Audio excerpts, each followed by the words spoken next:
ताई विपक्ष के बड़े नेता हैं राहुल गांधी, उनकी एक पर्टिकुलर इमेज है जनता में, तो आपको क्या लगता है कि वो उनका भी लंबा सफ़र रह चुका है पॉलिटिक्स में, तो वो इमेज क्या बनाई गई है वो, या आपने क्योंकि उनको क्लोजली ऑब्जर्व भी किया है, तो आपका क्या कहना है उस बारे में? देखो, एक बात तो ऐसी है कि सीख रहे हैं अभी, और अभी बहुत कुछ सीखा हूँ ना, जी। तो मैं ज़्यादा क्या बोलूँ। देखो, छोटा है, और पहली बात तो ये है कि नेता आजकल किसी को भी बना दो, मुझे उसमें आपत्ति नहीं है। जी।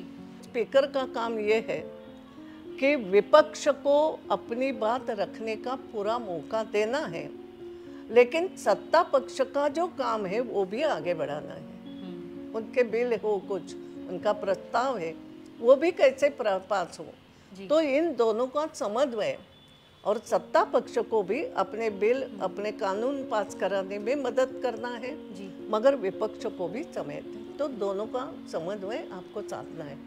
तेलुगु देशम पार्टी जो उस समय मांग कर रही थी कि हमारा पैकेज, अरे बाबा, तुम अलग अलग जब हो गए तब कुछ दिया गया है तुम्हें केंद्र से, और ये बातें तुम पार्लियामेंट में चिल्ला करके तो नहीं होता। तुम्हारे नेता केंद्रीय नेताओं के साथ बैठे बात करें, पहले भी कई बार बात हो चुकी है ये सब बातें, मगर ये दिखाने की नहीं हमारा प्रदेश का महत्व। एक तेलुगु देशम का एक उदाहरण नहीं, दूसरी भी प्रदेशों की ये बात होती थी। कई प्रदेशों के नेता तो बोलते थे बाकी आप बिल को जो करना पास करो, हमारे प्रदेश की बात सोचो। तो लोकसभा का इंदिरा जी का जो चुनाव, उसके खिलाफ कोर्ट में पिटीशन लगी थी कि इन्होंने चुनाव में गलत चीज़ों का इस्तेमाल किया है, अपने पद का इस दुरुपयोग हुआ है, जो भी सब हुआ है। फिर कोर्ट का निर्णय आ गया कि हाँ, बात सही है, और इनका जो चुनाव है वो खारिज किया जाता है। यहाँ तक शायद उस समय ऐसा भी हुआ था कि अगले 6 साल वो चुनाव भी नहीं लड़ सके। राष्ट्रीय स्वयंसेवक संघ, जो तो एक राष्ट्रीय संगठन है, सामाजिक संगठन है, पॉलिटिकल बॉडी नहीं है, ये शाखा में जाता है तो गिरफ्तार, ये सब ऑर्डर कर गए पूरे सबको, और पूरे हिंदुस्तान में हजारों लोग जेल में।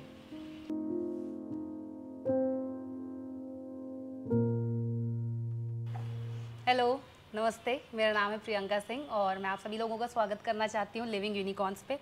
आज हमारे साथ एक बहुत ही स्पेशल गेस्ट है, स्पेशल लिविंग यूनिकॉर्न है, एक ट्रू सेंस में लिविंग लेजेंड हैं, जिन्हें वैसे तो फॉर्मली किसी इंट्रोडक्शन की ज़रूरत नहीं है, बट जो माइलस्टोन्स उनके करियर में, उनके लाइफ में रहे हैं, वो आप सिर्फ आपकी जानकारी के लिए मैं बता देना चाहती हूँ। Longest serving women member of parliament of India, BJP की बहुत ही senior leader, senior politician Sumitra Tai Mahajan. Tai, thank you so much Living Unicorns पे आने के लिए। कैसे हो आप? बढ़िया, एकदम मस्त है। ऐसा है, इस उम्र में जितना बढ़िया रखना होना चाहिए उतना प्रभु ने रखा है। ताई, जैसे कि हम लोग चर्चा कर रहे थे, तो सबसे पहले ये पूछना चाहूँगी, जब ये आपका राजनीतिक सफ़र शुरू हुआ तो पॉलिटिक्स में क्या चीज़ ने आपको इंस्पायर किया कि आपने सोचा कि मैं पॉलिटिक्स की तरफ जाना चाहती हूँ? मुझे पॉलिटिक्स ने ऐसा कुछ इंस्पायर नहीं किया जी।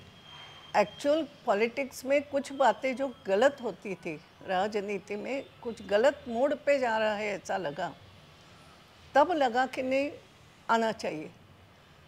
क्योंकि शुरू से मेरी एक भावना रही है कि अगर, जैसा हम बोलते हैं नदी खराब हो गई या कुछ चीज़ खराब है, तो केवल खराब है बोलने से नहीं होता, आपको खुद उतर करके उसमें उसको साफ करना हो।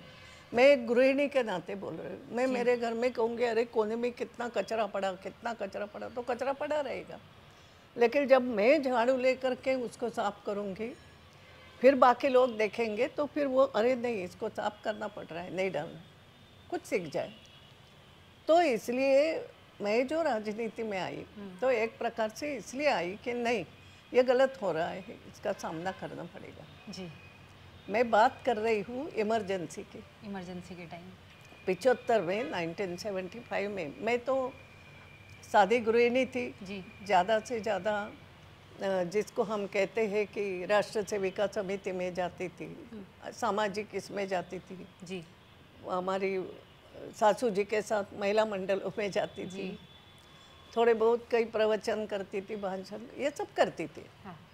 मगर जब मैंने 1975 में देखा, मैं जागरूक तो थी, सामाजिक रूप से भी जागरूक थी, राष्ट्रीय रूप से भी राष्ट्र सेविका समिति की सेविका के नाते जागरूक थी जी। और उस समय जब मैंने देखा, जब इमरजेंसी लगी, वो इमरजेंसी का अपना एक कानून है, वो कब लगाना, आंतरिक हो या बाहरी।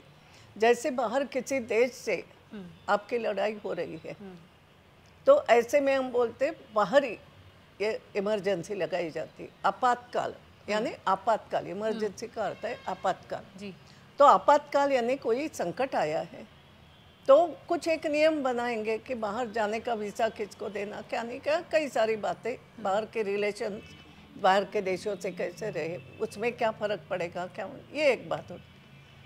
और आंतरिक इमरजेंसी यानी देश में बहुत कुछ खलबली मची है, आतंकवाद बढ़ रहा है या देश में अब संतुलन रहना कठिन हो गया है, ऐसे जब पूरे देश में कुछ माहौल बनता है तो आंतरिक आपातकाल बोलते हैं कि देश पर संकट में आ गया जी। तो इमरजेंसी। मगर उसके भी कुछ नियम होते हैं, कैसे करना, क्या करना, लॉ एंड ऑर्डर ठीक करना, ये सब उसके लिए होता है जी। 1975 में जो बात मैं इसलिए ये सब बता रही हूँ कि अब ये नई पीढ़ी को इमरजेंसी क्या और क्या मालूम ही नहीं होगा, इसलिए बता रही हूँ। बिल्कुल।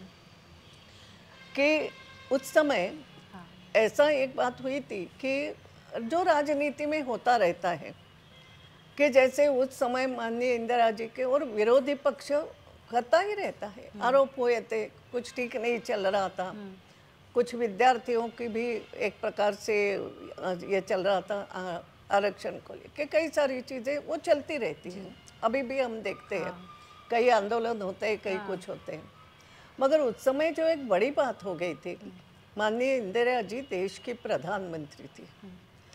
अब देश के प्रधानमंत्री चुनाव के बाद ही बनी, तो चुनाव मूलतः जो, क्योंकि हमारे यहाँ की यह है कि प्रधानमंत्री को भी चुनाव तो लड़ना ही पड़ता है, तो लोकसभा का इंदिरा जी का जो चुनाव, उसके खिलाफ कोर्ट में पिटीशन लगी थी कि इन्होंने चुनाव में गलत चीज़ों का इस्तेमाल किया है, अपने पद का इस दुरुपयोग हुआ है, जो भी सब हुआ।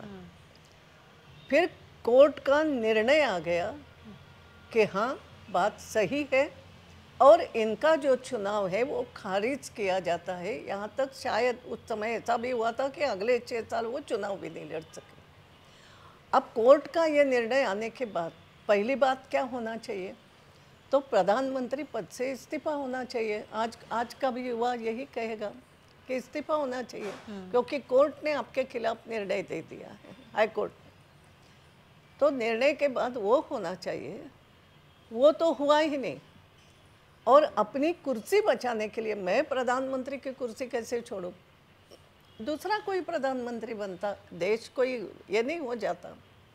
ये न करते हुए रात को 12 बजे पूरे देश में इमरजेंसी डिक्लेयर की। और अब तो वो सब तथ्य सामने आ गए हैं कि राष्ट्रपति उस समय के जो, तो पहले उन्होंने मना किया था कि ऐसी कोई बात ही नहीं है, मगर ज़बरदस्ती उनको ये करके रात को उठा करके उनके सिग्नेचर ले गए। यहाँ तक भी ठीक, ये भी ठीक नहीं बोल रहे हूँ मैं, मगर उसके बाद रात को ऑर्डर निकाल के कि अब तो पूरा देश मेरे हाथ में। और रात में ही जो शुरुआत हो गई, सुबह होने से पहले ही शुरुआत, कि सब नेताओं को पकड़ लिया गया, जेल में डाल दिया गया। केवल नेताओं के नहीं, दूसरे तीसरे दिन से तो ये देश का आलम हो गया कि जो भी विरोधी पार्टियां हैं, जिन्होंने भी कुछ विरोधी बातें करी है, लिखा है, पत्रकार हो, कोई भी हो, राष्ट्रीय स्वयंसेवक संघ जो तो एक राष्ट्रीय संगठन है, सामाजिक संगठन है, पॉलिटिकल बॉडी नहीं है, मगर उनको भी विरोधी मान करके राष्ट्रीय स्वयंसेवक संघ के स्वयंसेवक, और ऐसा नहीं कि कई एक बड़ी जगह से, गांव-गांव से ये शाखा में जाता है तो गिरफ्तार, ये सब ऑर्डर कर गए पूरे सबको। और पूरे हिंदुस्तान में हजारों लोग जेल में। अब बात ये हो गई कि घर का पुरुष, जैसे संघ में कौन जाते थे, सामान्य लोग थे, सामान्य कोई नौकरी कर रहा है, कोई छोटा मोटा व्यवसाय कर रहा है, मिडिल क्लास जिसको हम बोलते हैं, हायर मिडिल क्लास भी हो, जो भी हो, हर व्यक्ति जेल में, तो परिवार कैसे चलेगा? बहुत यानी ऐसा भय का वातावरण बना दिया उस समय कि पूरा हिंदुस्तान भय में आ गया। तो ऐसे समय में लगा कि ये क्या हो रहा है। मैं राष्ट्र सेविका समिति में जाती थी, हमें लग रहा था कि हमारे संगठन पर भी बंदिश आ सकती है। संघ पे तो आ गई, हमारा महिलाओं का संगठन था, मगर जब ये बात देखी कि ये गलत हो रहा है तो सहायता करने के लिए हम बाहर निकले। क्योंकि सामान्य घर का पुरुष अगर जेल में बंद हो जाए तो कल खाएंगे क्या? कोई कमाने वाला नहीं हो, छोटे छोटे बच्चे, ऐसे कई परिवार। प्रताड़ना देना भी शुरू हो गया कि कोई युवा स्वयंसेवक है तो उससे कुछ भी उगलवाने के लिए प्रताड़ना जेल में। ऐसे बहुत सारे आपातकाल में जे हो गए और 2 साल तक ये सिलसिला चला। बाद में मालूम नहीं क्या हुआ क्या नहीं, ऐसा लग रहा था कि अब क्या अंधेरा ही अंधेरा है क्या। सभी नेता जेल में, सब जेल में, वातावरण अंदर ही अंदर बहुत सुलग रहा था। समझ में नहीं आ रहा था क्या करे क्या करे। मगर ऐसे समय मुझे ऐसा लगता है, हम बोलते हैं ना भगवान कहीं ना कहीं है। क्या मालूम उनको क्या बुद्धि हुई, उनके इंटेलिजेंस ने उनको, इंदिरा जी को एक दी कि अब तो कोई विरोध करने वाला नहीं है, री इलेक्शन करवा दो। 2 साल और इलेक्शन डिक्लेयर हो गए। मैं तो मेरी कहानी बता रही हूँ, मैं कैसे आई। तो आपातकाल में तो मैं लोगों की सहायता करने के लिए घर घर जाती थी, जितना मेरे से बने। कुछ ऐसे लोग थे संघ के प्रमुख कि जो ये हो गए, क्या बोलते हैं, गुप्तता से काम करते थे, बेच बदल के रहते थे। और वो प्रचारक भी लोग मेरे पास आ गए कि तुम तो जानती हो परिवारों को मदद करना है, परिवारों को संभालना है, उनको धीरज बनाना है, आप काम करो। ऐसी मेरे जैसी कई महिलाएं काम कर रही थी, कई पुरुष भी काम कर रहे थे, अंदर अंदर से मदद करते थे। और इसलिए जब इलेक्शन डिक्लेयर हो गए और उसके भी पहले फिर कुछ लोगों को छोड़ दिया, कुछ लोग अभी भी अंदर थे, ऐसा नहीं कि सबको छोड़ा, धीरे धीरे करके छोड़ते चले गए। इलेक्शन डिक्लेयर हो गए। अब इलेक्शन डिक्लेयर होने के बाद स्थिति भी ऐसी थी, अपने इंदौर में हुआ कि जब विधानसभा का इलेक्शन होना था, क्योंकि सब स्थगित, तो इलेक्शन में आपको याद हो तो हमारे श्री वल्लभ शर्मा, आप जानते होंगे, तो श्री वल्लभ शर्मा जी उस समय जेल में थे और इलेक्शन डिक्लेयर तो हो गया, उनको टिकट भी दिया गया, मगर जेल में, मतलब जेल से उन्होंने चुनाव लड़ा। कई लोग ऐसे थे। अब ऐसे समय में सभाएं लेना, चुनाव का काम ये सब रहता है, सभाएं लेना, वो लोगों को समझाना, कौन जाएगा, कौन काम करेगा। तो मेरे जैसे कई लोगों को बोला गया भाई आपको जाना पड़ेगा। मैंने कहा मैंने कभी राजनीति में काम नहीं किया, मगर अब आवश्यक है तो करना पड़ेगा।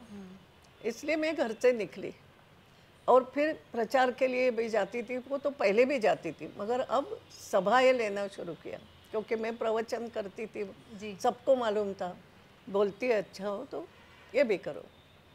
तो ऐसे करते करते उस समय 1977 में फिर मैंने काम शुरू किया।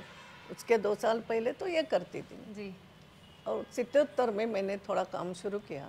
तब फिर उसके बाद में लोगों को परिचय हो गया कि अच्छा बोलती है, इसने काम किया है, ऐसा इतना काम किया है, समिति का तो काम करती ही है। फिर धीरे धीरे मेरे ख्याल से 80-81 में के बाद अपने यहाँ नगर निगम के चुनाव आ गए। मैं पूरा इतिहास नहीं बना रही हूँ कि क्या क्या हो गया और जनता पार्टी बनी, वो सब हो गया। तो नगर निगम के चुनाव आ गए। मैंने तो कहा था मुझे चुनाव भी ना हो तो लड़ना नहीं है कुछ। तो बोले आप प्रचार के लिए, तो हाँ निकलूंगी। और उस समय पूरे नगर निगम के चुनाव प्रचार में निकली थी मैं। तो ये होते तो सपने काम करते देखा, तो मुझे नगर निगम हम जीत गए। उस समय हमारी बन गई, हमारी भारतीय जनता पार्टी की नगर निगम बन गई। तो फिर ये हो गया बाद में कि ये मुझे एल्डरमैन बना दिया और ऐसे करते धीरे धीरे राजनीति का सफर आपको वहाँ से शुरू हो गया।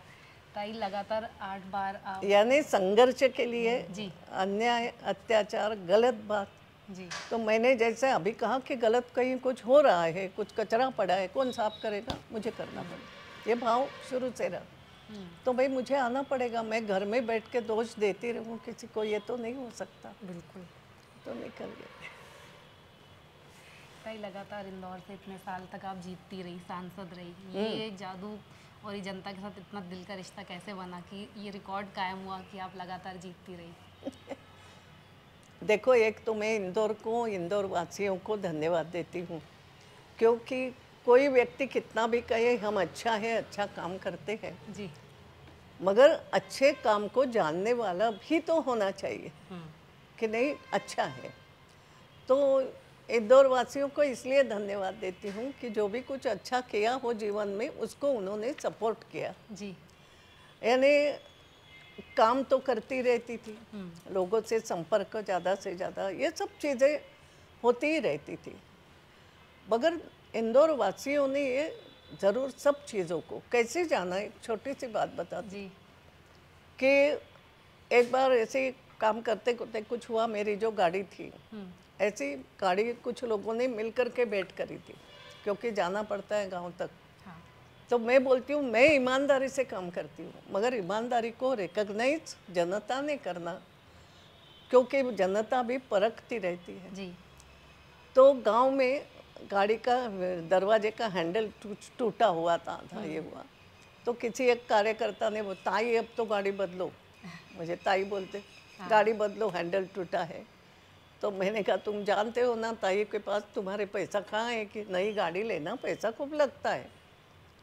तो एक बूढ़ा व्यक्ति खड़ा था, वो अपनी बात, अरे चिंता मत करो छोरी, अचाच रहने दो, अचाच। हाँ तो ये जो बात है हाँ कि चिंता मत कर, गाड़ी का हैंडल टूटा हुआ हो ना तो चलेगा, तेरी ईमानदारी ऐसी रहे। तो ये जो एक चीज़ें है ना, जी और मुझे लगता है काम तो करा, ये तो मैं आज आत्मविश्वास से कह सकती हूँ कि मैंने बहुत सारे इंदौर में काम करे, जी सरकार के मदद से करे, लोगों की मदद से करे, जी और इसका फल मिला होगा। तो इंदौर के लोग ये बता सकते हैं कि क्यों बार बार जिताते रहे।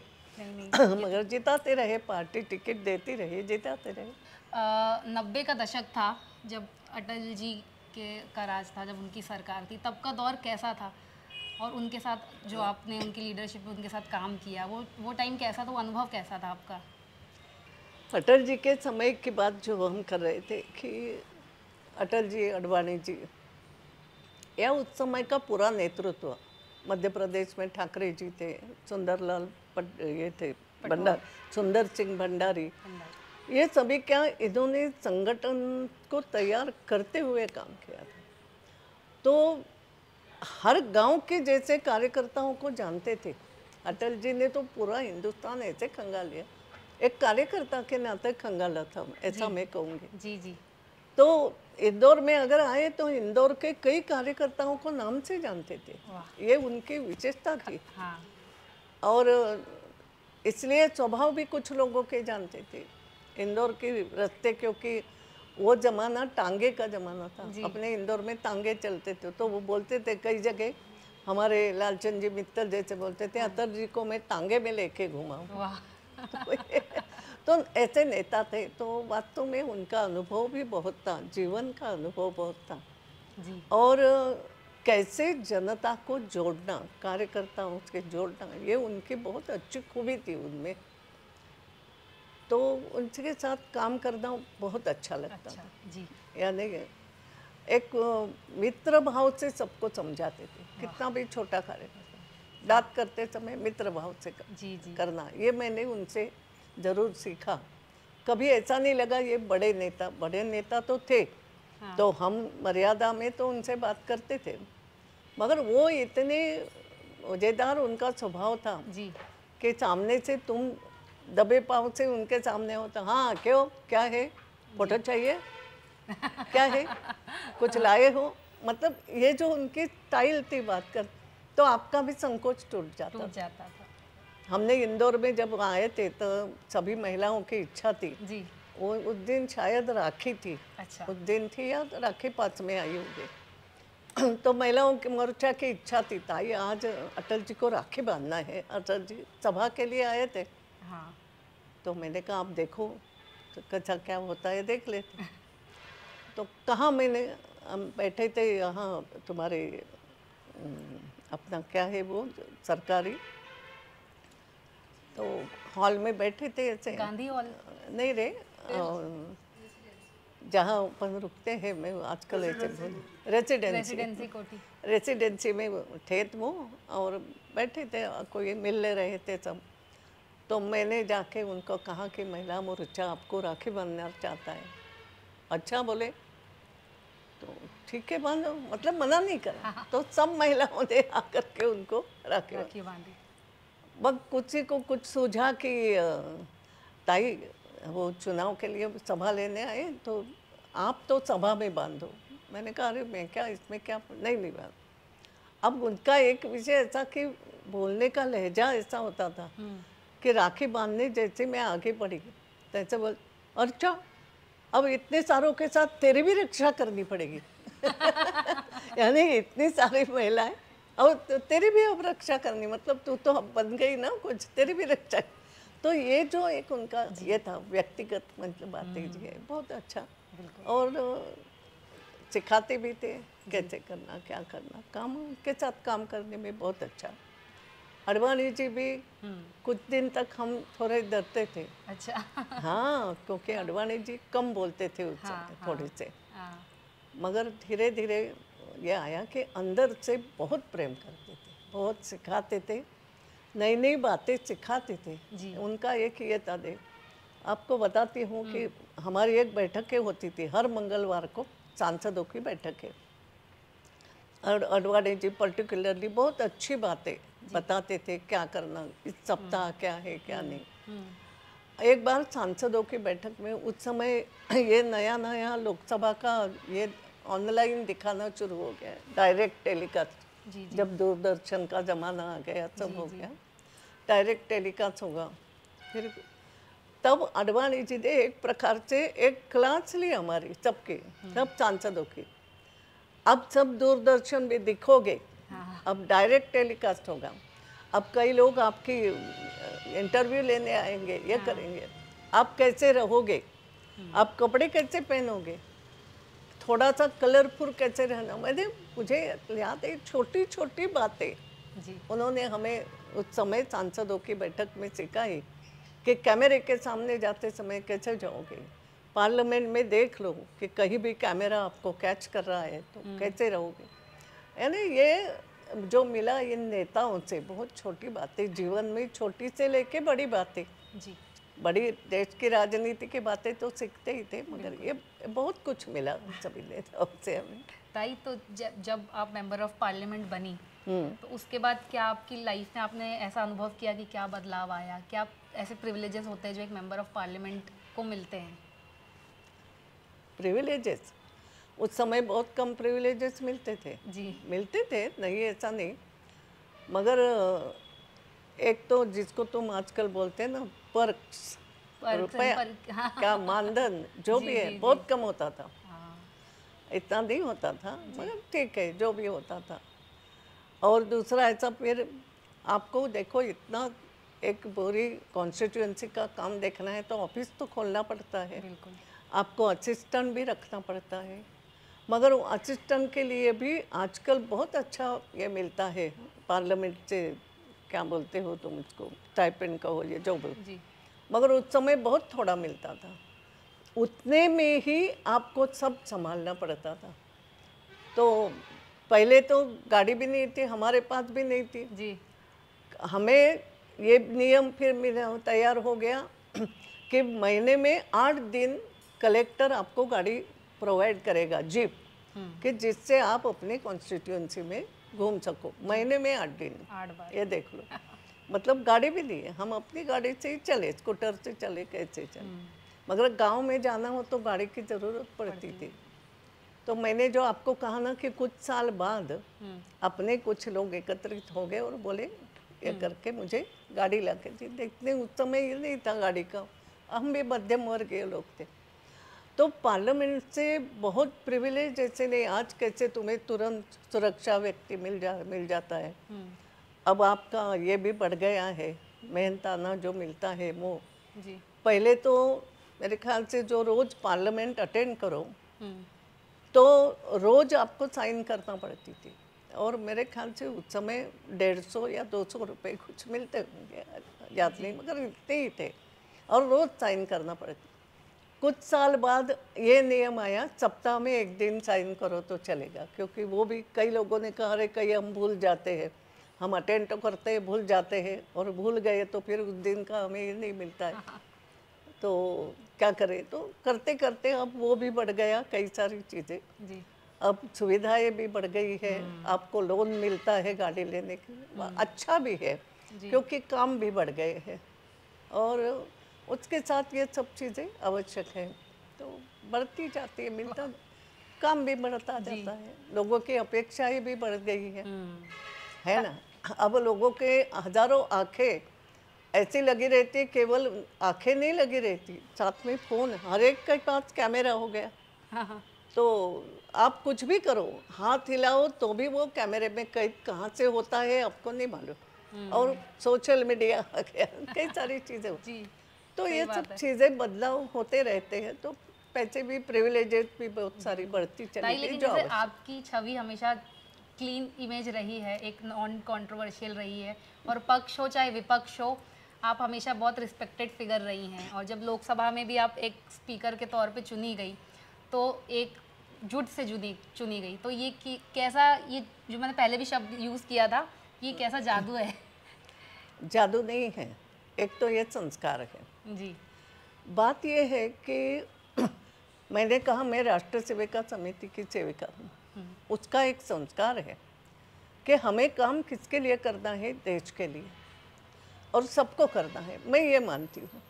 अब जैसे हम कहते हैं ना नेशन फर्स्ट, ये हमें तब से सिखाया गया है, राष्ट्र के लिए काम करना, और अगर मुझे करना है तो सामने वाला भी जो विपक्षी है, क्योंकि अटल जी आपको याद हो तो बताते थे हमेशा कि क्रिटिसाइज करना हो करो, झगड़ा करना हो तो भी करो पार्लियामेंट में, ये तो विपक्ष को करना है, होना है, हमें उत्तर देना है, कभी गुस्सा भी करना है, मगर ये तरीके से मत करो कि कल सामने आ जाओ तो एक, क्या उनका वाक्य में भूल रही, मगर एक दूसरे के साथ मुस्कुराना भी भूल जाओगे, नमस्कार भी भूल जाओगे, ऐसा नहीं होना। तो ये एक प्रकार से हमारे लिए सीख थी। तो जो बातें आप कर रही हैं अब कहीं ना कहीं वो विलुप्त होता हुआ नजर आ रहा है, वो जो एक रिस्पेक्ट, म्यूचुअल रिस्पेक्ट होती थी। नहीं, वो नहीं, मैं इतना तो नहीं मानूंगी, बिल्कुल विलुप्त तो नहीं होता है, मगर देखो पूरा समाज ही बदल रहा है जी। मैं एक केवल राजनीति को नहीं दोष देती, हाँ ये बात सही है, राजनीति बहुत महत्वपूर्ण है, हमारे देश का भविष्य तय करने वाली चीज़ है जी। तो इसलिए वहाँ पे ज़्यादा से ज़्यादा सतर्क रहना चाहिए, मगर सामाजिक परिवर्तन भी ऐसा आ रहा है, वो जो आप हम अगर देखेंगे तो अपने परिवारों पर भी कई सारे ऐसे असर हो रहे हैं जी।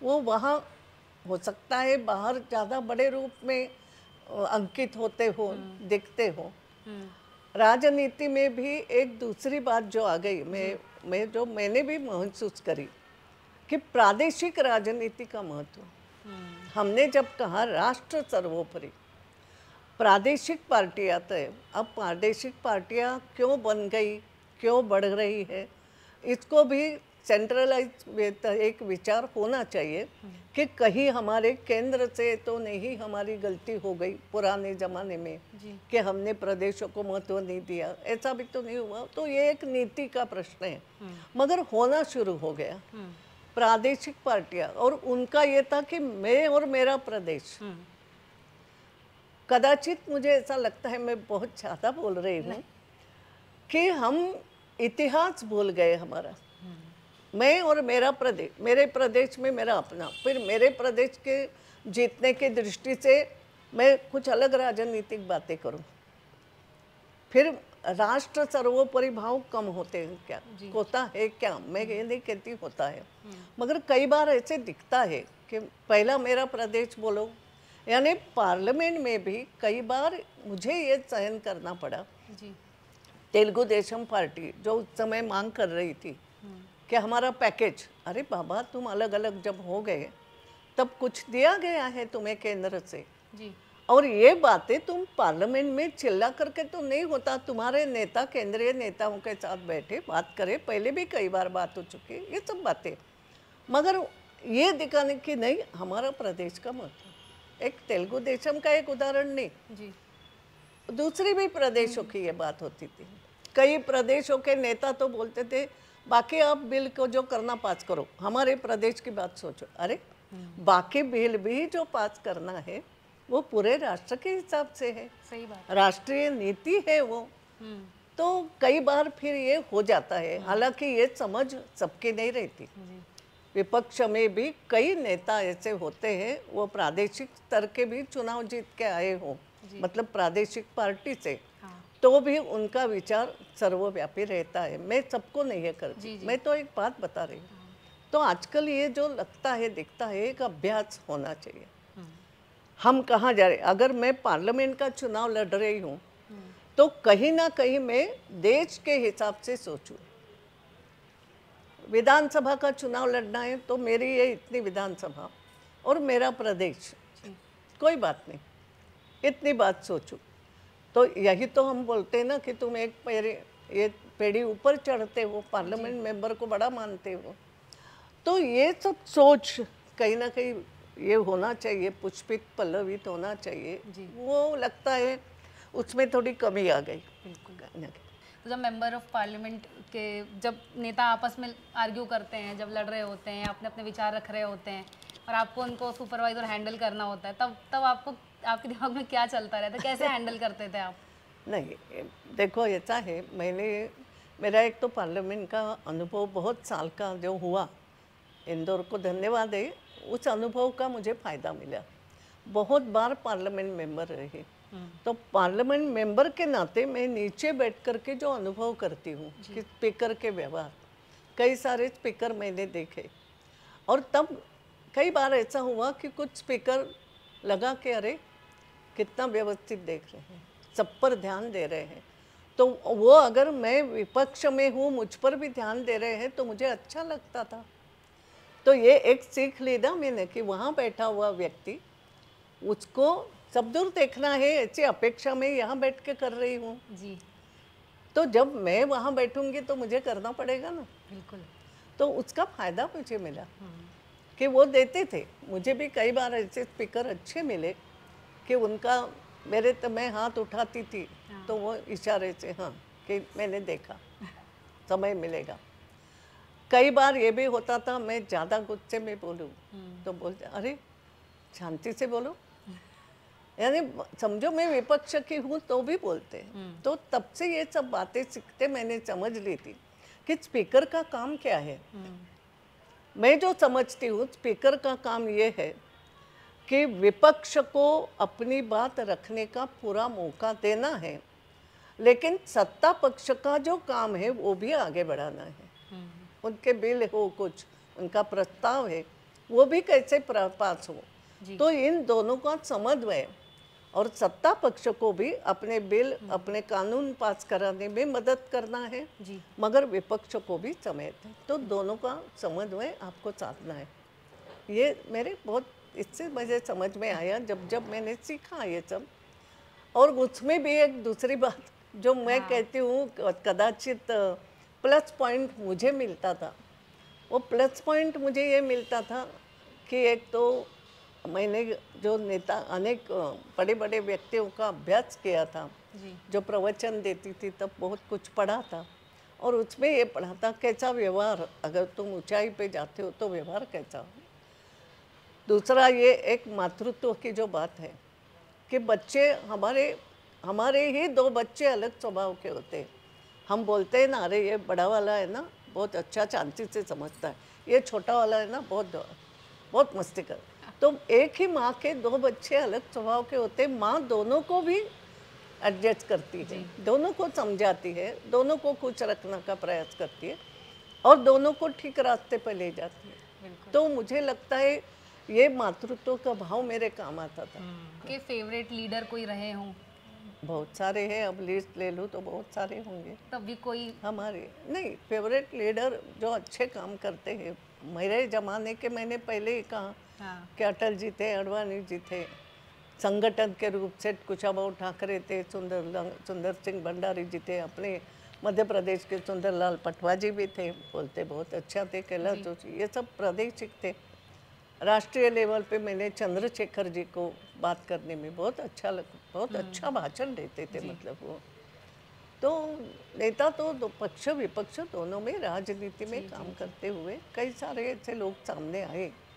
ताई जब आप यूनियन मिनिस्टर भी रही तब क्या चैलेंजेस फेस करे आपने? तब की जो हालत थी देश की, क्या चुनौतियों का सामना करना पड़ा आपको और कैसे आपने उसका सॉल्यूशन निकाला?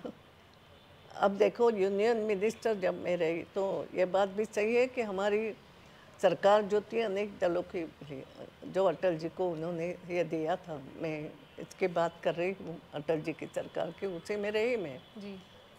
लेकिन और मिनिस्ट्री भी 2-3 मिनिस्ट्री हो गई मुझे उतने 5 साल में, तो अनुभव भी एक अलग, मगर एक बात ध्यान में आ गई कि इस मिनिस्ट्री को समझना और उसमें से क्या मैं समाज के लिए ज़्यादा से ज़्यादा कर सकती हूँ। मैंने हमेशा वो फोकस किया कि इसके क्या विशेषताएं हैं ये मिनिस्ट्री की, इसके क्या काम हैं, और वो समझ करके उसके अनुसार अपने काम। फिर जब उसकी पॉलिसीज बनती थी तो हमेशा सीनियर लोगों के साथ बैठ के, कभी और लोगों का सलाह करके वो पॉलिसीज बनाती थी। तो साधारणतः कोई बहुत दिक्कत नहीं आई मुझे, क्योंकि मेरा हमेशा ये रहा जैसे पहली मेरी महिला बाल विकास, उसके राज्य मंत्री थी मैं, HRD की राज्य मंत्री आज की भाषा में, और HRD में उस समय महिला बाल विकास अब स्वतंत्र हो गया, उस समय HRD का एक विभाग था और मैं मुरली मनोहर जोशी जी के साथ राज्य मंत्री थी।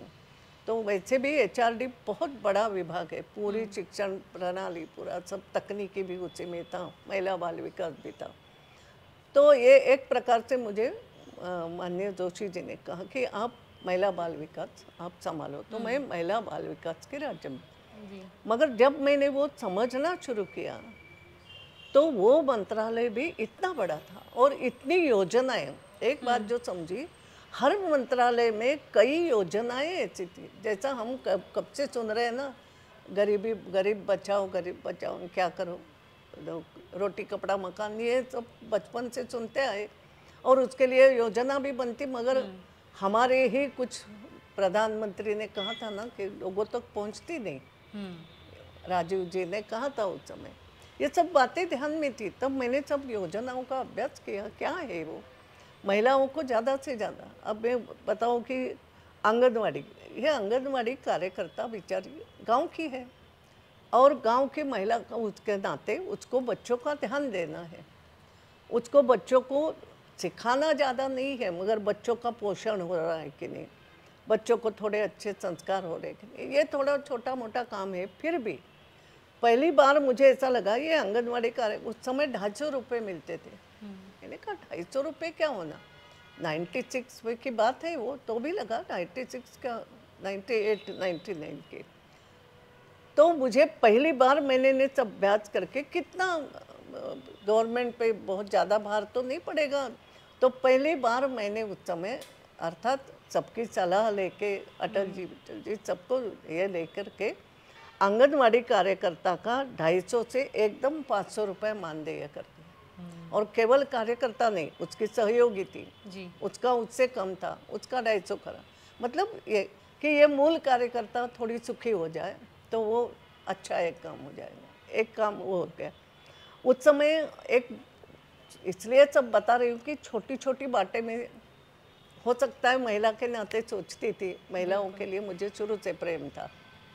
तो फूड एंड न्यूट्रिशन बोर्ड, अभी भी किसी को कितना मालूम मुझे मालूम नहीं, मगर उस विभाग के अंतर्गत एक बोर्ड है बना हुआ, फूड एंड न्यूट्रिशन बोर्ड। उसका काम है ये कि जाके ठीक ठीक जगह पे जाके वहाँ पर कुछ स्टॉल लगाए, सिखाए कि क्या क्या खाना चाहिए। आज जो हम बोलते हैं ना ये खाना चाहिए, वो आज बड़ी चर्चा जी। होने लगे। अब तो व्हाट्सएप पे भी चर्चा होती है, कुछ होता है। मगर उस समय वो एक बोर्ड था, बच्चों की दृष्टि से, गर्भवती की दृष्टि से क्या खाना। मैंने ये देखा ये बोर्ड है, अधिकारी भी है, तुम करते क्या हो? हाँ, कभी कभार हम प्रदर्शनी लगाते हो। मैंने कहा ऐसे कैसे चलेगा? तुम्हारे राज्यों में भी महिला बाल विकास मंत्रालय है, उनसे कोऑर्डिनेट करो। और जहाँ जहाँ कुछ कार्यक्रम होता है, आंगनवाड़ियों का एकत्रीकरण हो रहा है, तो तुम्हारा वो स्टॉल वहाँ लगना चाहिए। हाँ। और कुछ पदार्थ बना करके रखो कि इससे ये पदार्थ बन सके। ये मैंने इतना एक्टिव कर दिया उस बोर्ड को, तो सब बोलने लगे हम तो जानते ही नहीं थे ऐसा कुछ बोर्ड काम करता है। अपनी भी कई कार्यकर्ता बोली। जब मैं टेलीफोन इसमें मंत्रालय में भी कुछ दिन काम किया मैंने, तब उस समय ये मोबाइल शुरू हो गए थे। अभी होता था कि ज़िले में केवल 8-10 किलोमीटर में चलेंगे, मगर शुरू हो गए। तो मैं मध्य प्रदेश के एक एक ज़िले में गई। मुझे उस समय हमारे कैबिनेट मिनिस्टर ने कहा था आप फ्री हो, आप पूरे मध्य प्रदेश को देखो। बहुत मुझे आनंद हो। और मैंने उसमें एक काम करा फिर कि ज़िले में मैं अगर उद्घाटन करने मोबाइल का जा रही हूँ जी। तो मैं ऐसा करूं कि अपने कार्यकर्ता हो या अपने अच्छे काम करने वाले, मैंने ये उनमें से सहूलियत ले ली। मैं 10-15 लोगों को सभा में ही बुला करके मोबाइल भेंट करती थी। उस समय मंत्रालय के लिए कठिन नहीं था, कुछ लोग आज भी याद करते हैं। और मैं खुद जाती थी, मैंने और किसी को नहीं छोड़ा। मैंने कहा मैं जाऊंगी जिले में, समझाऊंगी, सभा लूंगी कि ये मोबाइल का क्या उपयोग। उस समय वॉट एवर इट इज। तो एक काम करने की पद्धति थी मेरे करीब। मैंने पेट्रोलियम मिनिस्ट्री में गई तो आपको याद हो हमने 5 किलो का गैस सिलेंडर निकाला था। तो कई सारी ऐसी चीज़ें सोचती थी। मंत्रालय का काम करने का अनुभव बहुत अच्छा रहा जी। और पार्लियामेंट में तो जो चलता है, प्रश्न पूछते हैं, उत्तर देना है, वो तो आपको देना है। मगर मंत्रालय काम करने के लिए होता है, ये मैंने समझ लिया। ताई, इतना लंबा जो आपका सफ़र रहा है, आप member of parliament, Lok Sabha speaker, इतने साल आपने काम किया, क्या कभी आपकी मन में ऐसी अपेक्षाएं थी या उम्मीद थी कि ये पद, इस पद पर आप काम करना चाहती हैं? नहीं, ऐसा तो कभी नहीं लगा। एक ज़रूर लगा था मुझे कि जब पहली बार सरकार बनी हमारी, 15 दिन के लिए बनी, तब कुछ नहीं लगा जी। बाद में आपको मालूम है 13 महीने की दूसरी बार अटल जी की सरकार, तब शुरू में ज़रूर लगा अरे मैं इतने दिन से मैं पार्लियामेंट मेंबर हूँ, मुझे मंत्रालय में स्थान ही नहीं मिला। मगर बस इतना ही लगा। जी। जी। नहीं मिला होगा, उसमें क्या है। हाँ। तो ऐसा हो गया। फिर तीसरी बार सरकार बनी अटल जी के एक प्रकार से, तो उसमें मुझे ये हुआ। कई लोगों ने कहा अरे अब तो आपको कैबिनेट मिनिस्ट्री मिलना चाहिए थी। मैंने कहा मिलना चाहिए थी, बहुत सारी चीज़ें मिलना चाहिए, नहीं मिली। ये मिला है ना, ये अच्छा करके दिखाऊं। ताई, आपने एक किताब भी लिखी है मातोश्री जो नाम है, और अहिल्याबाई होलकर बहुत बड़ी इंस्पिरेशन रही हैं आपके जीवन में। कुछ उस किताब के बारे में भी आप अगर बताएं। ये एक्चुअल ये मातोश्री किताब जो है अहिल्याबाई के लिए जो लिखी, बहुत पुरानी लिखी हुई है मेरी, यानी मेरे ख्याल से 1995-96 में उस समय लिखी है। आपको मालूम होगा 1795 में अहिल्या माता की डेथ हो गई और मैं अहिल्या माता की भक्त रही हूँ बहुत। और राष्ट्र सेविका समिति में हमें ये विषय मतलब एक हमारे आदर्श थे, अहिल्याबाई, झांसी की रानी और जीजाबाई, शिवाजी, छत्रपति शिवाजी की माता जी। और ये था कि ये तीन हम इसलिए भी मानते थे कि अहिल्याबाई को कर्तृत्व के लिए, कि एक स्त्री ने अपने जीवन में जो भी काम उसको मिला वो कितने अच्छे तरीके से पूरे हिंदुस्तान में करके दिया। तो कैसे कर्तृत्व उसका था। झांसी की रानी को हम ऐसा मानते थे कि नेतृत्व भी एक महिला कितना अच्छे कर सकती है, कैसा नेतृत्व किया उसने। और जीजा माता को हम इसलिए मानते हैं कि जो हम मानते हैं कि माँ के नाते पुत्र को या पुत्री को अपने जिसका हम संस्कार दे करके कुछ बनाना जी, तो ये जीजा माता ने सिद्ध कर दिया। शिवाजी, ये एक समिति के संस्कार थे। और ये तीनों का चरित्र हम अभ्यास करते थे। फिर हमें कहा गया कि ये अभ्यास करके महिलाओं में चर्चा करो। ये करते करते मैं अहिल्याबाई का भी जब मैंने चरित्र अभ्यास किया और उस पर बोलने लगी तो ध्यान में आया कितने आयाम है इस महिला के, पारिवारिक संकट कितने आए होंगे किसी को कल्पना नहीं, मगर उस संकट आने के बाद भी एक ताकत के साथ उसका सामना किया है। संकट को अपने संकट अपने तक रखे, पारिवारिक दुख बोलो जिसको, एक वे बाद एक आते गए। धर्म का मुझे कभी कभी लगता है उसने भगवान का सहारा लेकर के एक आध्यात्मिकता प्राप्त करके उसके उबर गई। और मेरा जो दायित्व है वो दायित्व ये है प्रजा के भलाई करना, और वो प्रजा की भलाई के काम उसने जो शुरू किए, न्याय दिलाना, जो भी करा हो, मगर ये करते करते भी उसके पास, क्योंकि कई लड़ाइयों में वो मल्हारराव होलकर जो उनके ससुर थे उनके साथ भी जाती थी लड़ाइयों में। उस समय जो लड़ाइयाँ बड़ी बड़ी हो गई पूरे उत्तर की तरफ भी साथ में जाती थी। कई बार पीछे से सेना की मदद करना, सेना को रसद पहुंचाना, सेना को गोला बारूद पहुंचाना, ये भी काम करती थी। तो एक प्रकार से एक राष्ट्र उसके सामने आ गया था कि क्या हो रहा है, छोटे छोटे राज्यों का व्यवहार क्या क्या नहीं, ये सब सिखा उसने। और इसलिए राष्ट्र को जोड़ना जरूरी है। शत्रु हमारे पर बाहर से आते हैं, आक्रमण करते हैं, हमारे मंदिर तोड़ के जाते हैं, ये सब उसने देखा था। और इसलिए एक दूसरे को मदद के लिए जोड़ना आवश्यक, ये भाव उसने जागा। तो उसने ये जो काम सब किए वो ध्यान में थे। और 1995 में अहिल्या माता की 200वीं पुण्यतिथि थी। तो उस समय ऐसा हुआ क्या करना चाहिए, समिति में सोचा जा रहा था। बहुत सारे काम हमने किए उस समय भी 1995 में। तो उस समय इसके साथ साथ ऐसा हुआ कि हम कुछ अहिल्या माता का चरित्र कैसे दिखाएं, तो तब तक हमने जीजा माता का नाटक स्वरूप में दिखाया था, झांसी की रानी का थोड़ा सा। तो सबने कहा अपन अहिल्या माता का चरित्र नाटक रूप में, सब महिलाएं काम करें, लिखेगा कौन? तो मुझे कहा सुमित्रा लिखेगी। मैंने कहा भाई मुझे नहीं समय, तो रोज थोड़ा थोड़ा लिख के डाल के दे। वो 95 के भी पहले करा होगा, मगर याद है मुझे।